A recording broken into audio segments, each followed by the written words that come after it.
JD Vance just said Donald Trump has no plan to end the war in Ukraine, but it gets even worse than that. I want to ask any Republicans watching this show, any MAGA conservatives watching this show, how can you justify a president or a president-elect swaying our foreign policy to help one of his largest donors? This reads, JD Vance says the US could drop support for NATO if Europe tries to regulate Elon Musk's platforms. Do you guys understand the implications of this single headline, this single story? And within this story, JD Vance admits that Trump has no real plan at all, but the headline, the takeaway here is that our next president will influence our foreign policy, will cut ties with Democratic allies in order to help one of his largest donors who also was on the call. Elon Musk briefly joins Trump's call with Ukrainian President Vladimir Zelensky. So Donald Trump acts like he's anti-elite. He acts like he's an outsider, yet the richest man in the world bought access to his campaign,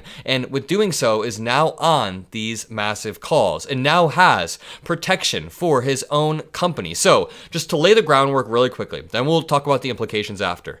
The EU takes Elon Musk's ex to court over blue checks and ads. This happened a few months back, and it was a pretty landmark case. The EU brought its first charges under a new social media law on Friday, accusing Elon Musk's ex of violating the regulation by deceiving users and not living up to transparency requirements. And this is where it gets interesting. European regulators say that when Musk relaunched the blue check verification system after he purchased Twitter and he allowed anybody to pay for it, the platform became flooded with spoof accounts, impersonators, and a glut of misleading information. Quote, it negatively affects the user's ability to make free and informed decisions about the authenticity of the accounts and the content they interact with. There is evidence of motivated, malicious actors abusing the verified account to deceive users. So, the European Union took real action over a real, tangible concern. If you have used Twitter over the past few months or past few years, you have noticed it is just bot after bot after bot spreading disinformation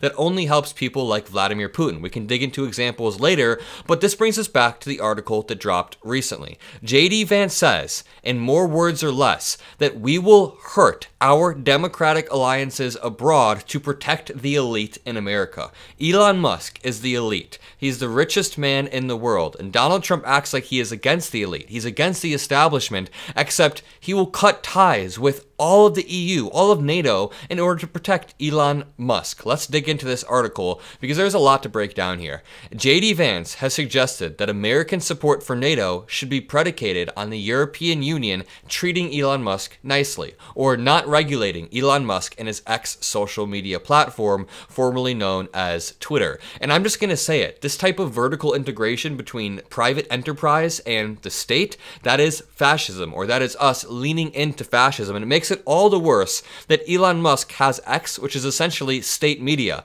that is protected by Donald Trump. And none of this is meant to fearmonger or scare you. There's a bright side to this too. I'm just laying out what JD Vance said. So make sure you drop a like and you subscribe to boost this pro-democracy message, but let's continue.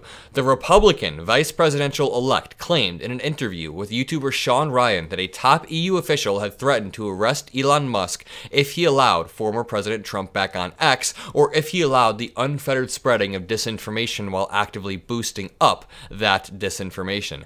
Trump's running mate then suggested that the US support for NATO should be used as a cudgel to get the Europeans in line, again with the end goal of protecting America's elite, with the end goal of protecting the richest man in the world. And this is how America becomes an oligarchy. An oligarchy, if I look up the term, is a small group of people having control of a country, organization, or institution. And generally, this small group of people tend to be the elite, the richest people in the country. So what happens when it's Elon Musk buying his way into a campaign, spending hundreds of millions of dollars, and then his gift is he gets to join Trump's call with Ukrainian President Vladimir Zelensky, and then when the EU says, hey man, you can't just spread straight up disinformation on X, we get this. JD Vance says, quote, so what America should be saying is, If NATO wants us to continue supporting them, and NATO wants us to continue to be a good participant in this military alliance,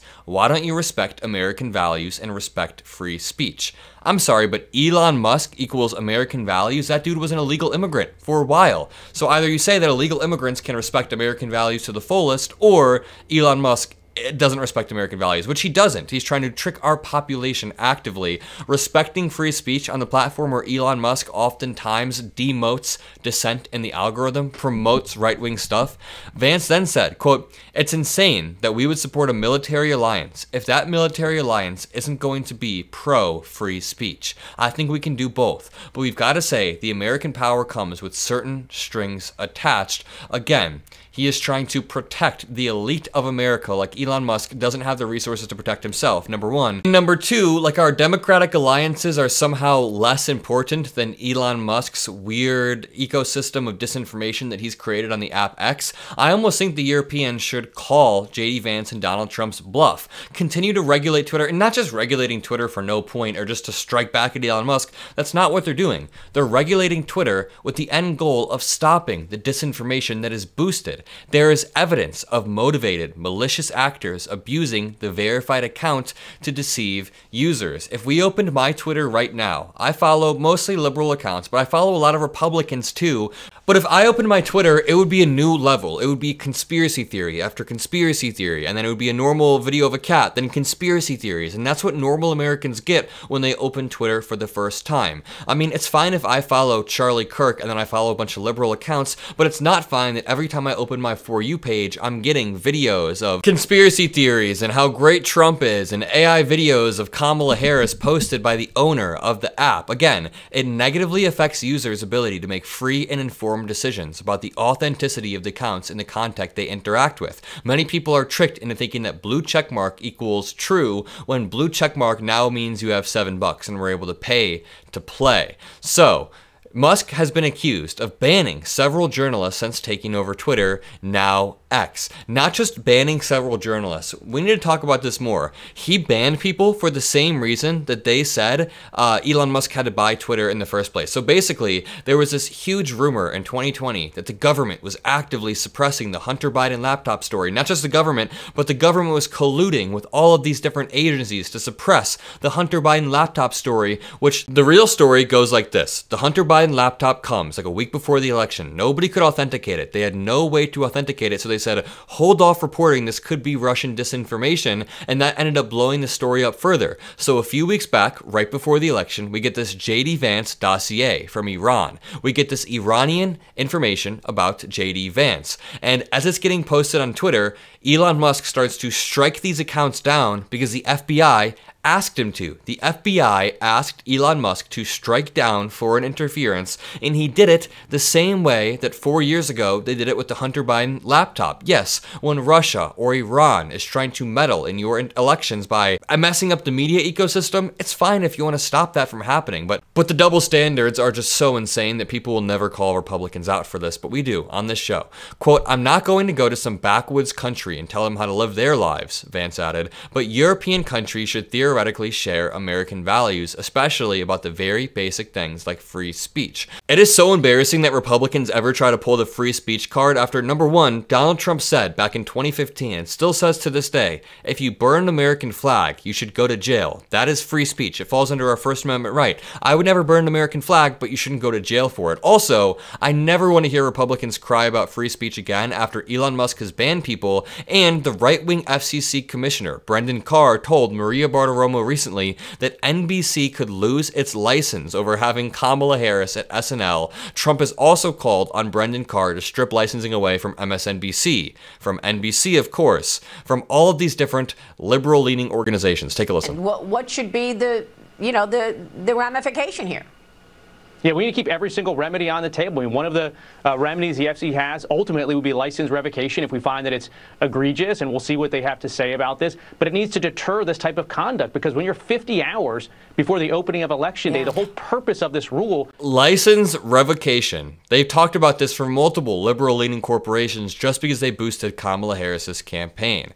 The European Commission offered X an illegal secret deal, Quote, if we quietly censored speech without telling anyone, they would not fine us. The other platforms accepted that deal. X did not. Actually, X did. Elon Musk genuinely nuked journalists because of the JD Vance dossier. Now let's go to this line. Ryan asked Vance what Trump's plan was to end the war in Ukraine. JD Vance said that Trump would have a discussion with the Russians, Ukrainians, and Europeans and tell them that they need to, quote, figure out what a peaceful settlement looks like. Let's just listen to this really quickly. So I think what this looks like is Trump sits down, he says to the Russians, the Ukrainians, the Europeans, you guys need to figure out what does a peaceful settlement look like? Wait. So that's his plan as a leader of the free world, is to sit them down and say, you guys need to figure it out. That's not a plan. That is not even a concept of a plan. That is delegating all of the responsibility to the people who have been fighting for decades. What do you think has been happening forever? Russia and Zelensky and Ukraine, they cannot already agree, so this is the plan. Europeans want this war to end because it's jacking up their energy prices. So I think what this looks like is Trump sits down, he says to the Russians, the Ukrainians, the Europeans, you guys need to figure out what does a peaceful settlement look like? And what it probably looks like is something like the current line of demarcation between Russia and Ukraine. That becomes like a demilitarized zone. It's heavily fortified so the Russians don't invade again. Ukraine remains its independent sovereignty. Russia gets the guarantee of neutrality from Ukraine. It doesn't join NATO. It doesn't join, some of these sort of allied institutions. That's not sovereignty. Guaranteeing sovereignty is saying that the people of Ukraine and the government of Ukraine can join NATO if they please to do so, because sovereignty means you can make whatever decision you want, so taking away their decision to join NATO is taking away their sovereignty, number one. But number two, he says in there that the current line of demarcation would be drawn right where Russia has pushed up to, which means Russia gets to keep all of the land it has grabbed. This is just a repeat of what happened in 2014 and even 2008. In 2008, Russia invaded Georgia, the country of Georgia. They got what they want, they paused that war, they chilled out for a few years, then in 2014, they invaded Crimea in Ukraine. Then, after getting Crimea, they chilled out, they got what they want, they backed off for a few years, then in 2022, they did it again. They invaded Ukraine again, and they pushed up further. They got more land. So, in this win, with JD Vance and Donald Trump spinning a win, the end of the war, really what happens is Vladimir Putin gets his land, he chills out, he regroups, he waits 6, 7, 8 years, most likely until he can make a Democratic administration look bad, and he re-invades. That is what would happen, and that is what we are dealing with. That's why it's scary that we have Elon Musk, somebody who just believes in Russian disinformation. I have seen this dude tweet out Russian disinformation, and he is acting like he's going to be some level-headed mediator on the phone and actually going to work in Zelensky's favor. He has provided some Starlink, so that is good. I'm hoping that there are some advisors around Elon Musk and Donald Trump saying, hey, maybe pulling out of NATO isn't the best. Maybe pulling out of NATO because of Elon Musk and protecting our elites isn't the best thing to do in the world. I hope you guys enjoyed this video. If you did, I'll see you in the next one. Peace out.